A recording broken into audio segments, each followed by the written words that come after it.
Eu estava observando nos evangelhos e essa é uma coisa que falou muito comigo a respeito disso esses dias, que é sobre a missão, a nossa missão como discípulo de Jesus aqui na terra. Jesus incumbe os seus discípulos a pregarem, a anunciarem o evangelho do reino de Deus, ou a dizer: o reino de Deus está à vossa mão, ou o reino de Deus está próximo. E nos incumbe a uma missão grandiosa quando ele ressuscita. Mas primeiramente, quando estamos no caminho do começo da nossa conversão, ele nos incumbe como pregadores do reino, a gente da comunidade mais próxima ou as pessoas que são religiosas. Por exemplo, Jesus manda ir às aldeias, mas ele diz a primeira vez, a missão dos 12 é essa: não levem nada, não levem alforjes, não, tal e tal, etc. E não entrem nas aldeias dos samaritanos, não procurem os gentios, não, vão para as ovelhas perdidas da casa de Israel. Essa é a primeira parte da conversão dos discípulos. Depois, isso está em Mateus capítulo 10. Depois tem a outra missão que ele já coloca 72 pessoas, ir de 2 em 2. E nessa missão é como por onde Jesus tivesse que passar, os discípulos foram na frente. E ele envia de novo com as mesmas características: eu vos envio como ovelhas para o meio dos lobos. Portanto, sede astutos como as serpentes e simples como as pombas. É com a astúcia e com a simplicidade. Na terceira ocasião em que os discípulos se encontram com Jesus ressuscitado, isso está em Mateus capítulo 28, Marcos capítulo 16, está em Lucas 24, está em Atos no capítulo 1, capítulo 2. Você vê essa missão se cumprindo na vida dos discípulos, que começa por onde? Começa pela sua própria vida. Ele diz: recebereis poder ao descer sobre vós o Espírito Santo. Segundo, ele diz: vocês serão minhas testemunhas a partir do lugar de onde vocês moram, a partir de Jerusalém, de toda a Judéia, de Samaria, que são os parentes mais distantes, e até os confins da terra. Eu acho interessante Jesus ensinando os discípulos a serem discípulos, e uma das narrativas, não sei se está lá no livro de Lucas ou no livro de Mateus, é que fala do alto custo do discipulado, em que um deles diz assim: Senhor, eu te seguirei onde quer que fores.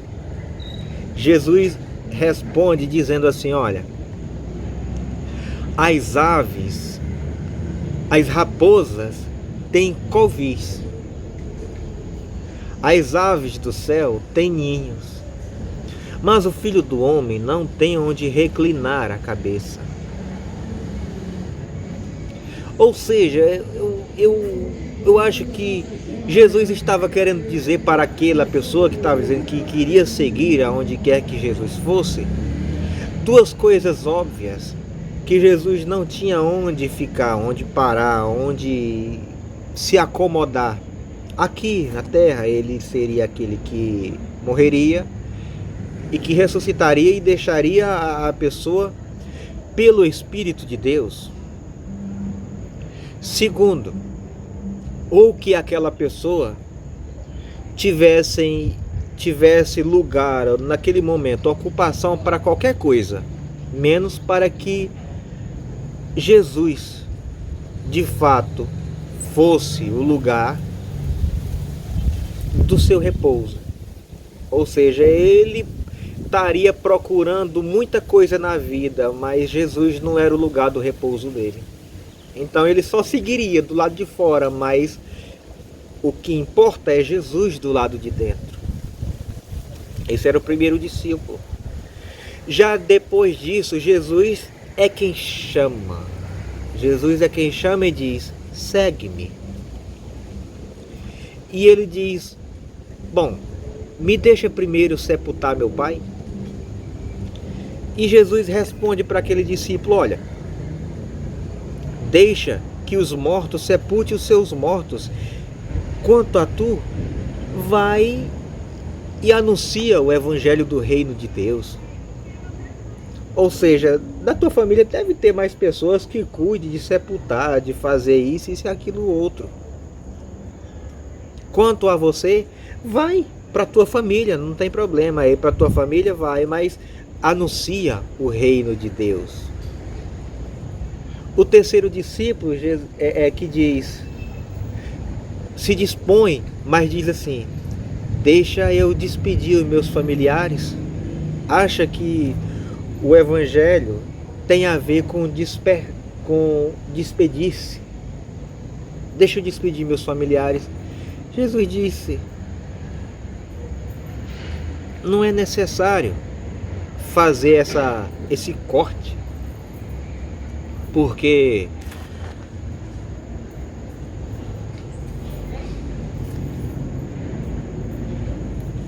ninguém que lança a mão do arado e volta atrás é digno de ser. Oi, tudo bom? Você ali, viu? Tá fechado ali, mas Tá certo, tá bom. Ninguém que lança a mão do arado e volta atrás é digno de ser o meu discípulo. Então, vai também e anuncia para os teus familiares o reino de Deus, anuncia ao mundo, anuncia para quem você quiser, porque você é livre, você é um discípulo da liberdade, você é um discípulo do reino de Deus, e o discípulo do reino de Deus anuncia o evangelho para pobre, para rico, anuncia o evangelho para desprezado, para gente querida, anuncia o evangelho para gente que fala, para gente que não fala. Anuncia o evangelho para gente de todo tipo, aleijado, coxo, no caminho, na estrada, na vareda, nos becos, nas vielas. Anuncia o evangelho em todo canto. E eu não sei se esse espaço aqui é um beco, é uma viela, é uma estrada, é um vão.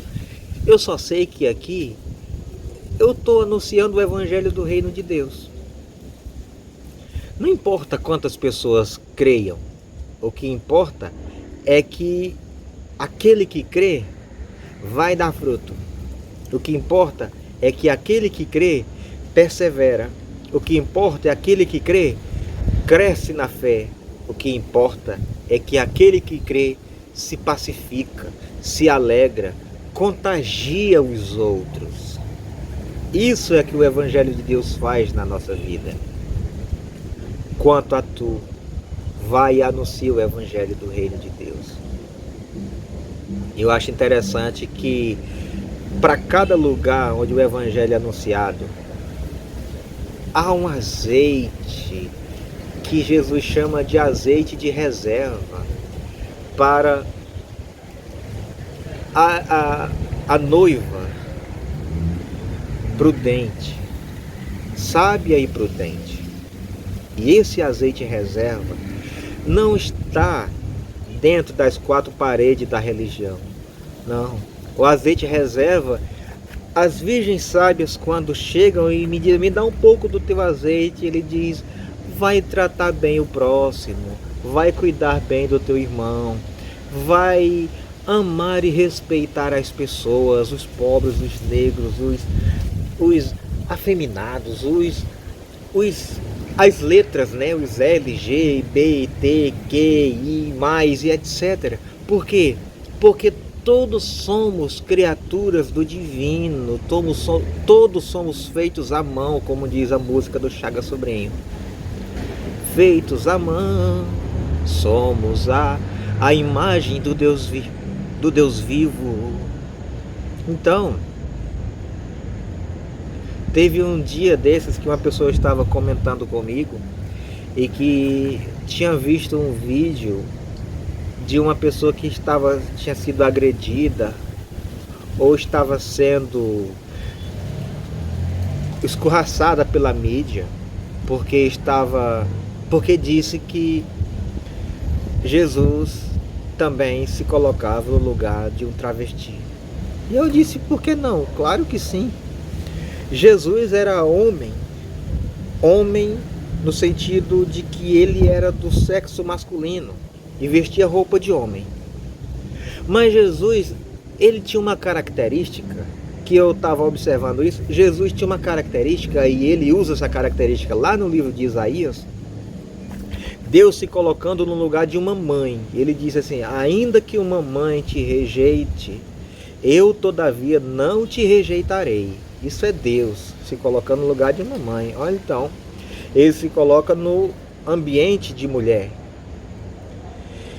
E Jesus estava lá na cruz, quando Maria estava ao pé da cruz, e a Maria não rejeitou. Interessante que Maria não desprezou, queria levar Jesus para casa. Mas Jesus disse, você precisa abrir mão de mim, minha mãe. E amar uma pessoa como você gostaria de me amar. Então, ama esse discípulo que está aí do teu lado, que é João. E disse para João também, você quer o meu amor, e parece que o amor que você tem por mim, que acha, que você pensa que tem de mim para você, é como se fosse o carinho, o afeto de uma mãe. Lembra que João é aquele que deitava a cabeça no peito de Jesus? Pois é, o amor de filho com mãe, mãe e filho. E Jesus disse para João, eis aí a tua mãe, cuida dela, me ama nessa mulher, que era Maria. E a partir daquele dia, ele amou Maria como se ama Jesus e cuidou de Maria até a velhice dela. Pois bem, é sobre esses assuntos e demais outros que eu quero conversar com vocês ao longo da minha caminhada, da minha jornada, da minha trajetória de fé, que até o fim da minha existência, porque a vida de um discípulo é falar de fé, é falar de amor, é falar de atitude, é falar das ações, é falar do amor de Deus, das maravilhas e da graça de Deus, que é essa que eu tenho falado aqui com vocês. Que o Senhor Jesus vos abençoe e que o amor de Deus, o nosso Pai, a comunhão e a consolação do Espírito Santo de Deus seja com todos vocês. E a paz que excede todo o entendimento vos cerque. Que a paz de Deus que excede todo o entendimento coloque nos vossos corações o anel, a marca da graça do Senhor Jesus. Que Deus em Cristo vos abençoe. Amém.